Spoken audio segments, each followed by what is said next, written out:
David left Gath and escaped to the cave of Adullam.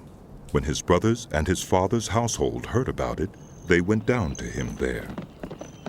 All those who were in distress or in debt or discontented gathered around him, and he became their commander. About 400 men were with him.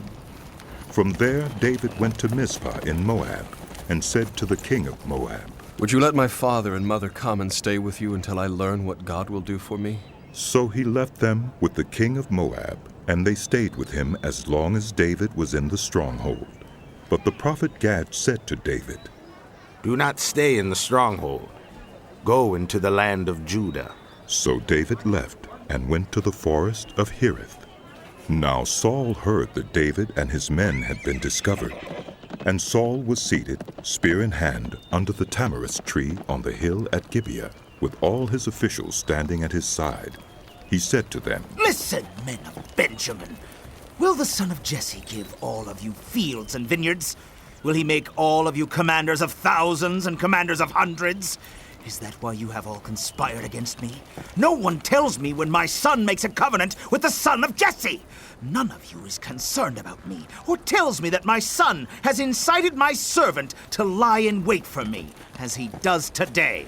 But Doeg the Edomite, who was standing with Saul's officials, said, "I saw the son of Jesse come to Ahimelech, son of Ahitub at Nob. Ahimelech inquired of the Lord for him. He also gave him provisions and the sword of Goliath the Philistine." Then the king sent for the priest Ahimelech, son of Ahitub, and all the men of his family, who were the priests at Nob, and they all came to the king. Saul said, "Listen now, son of Ahitub." "Yes, my lord." He answered.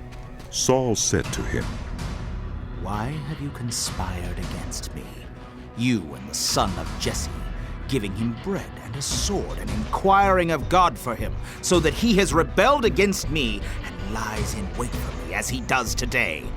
Ahimelech answered the king, "Who of all your servants is as loyal as David, the king's son-in-law, captain of your bodyguard and highly respected in your household?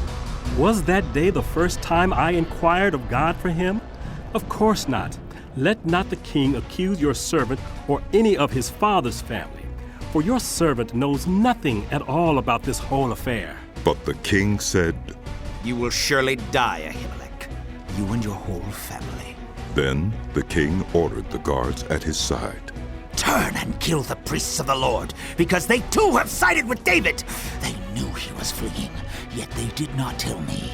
But the king's officials were unwilling to raise a hand to strike the priests of the Lord. The king then ordered Doeg. "You turn and strike down the priests!"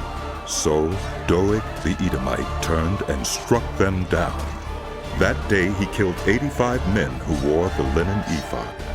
He also put to the sword Nob, the town of the priests, with its men and women, its children and infants, and its cattle, donkeys, and sheep.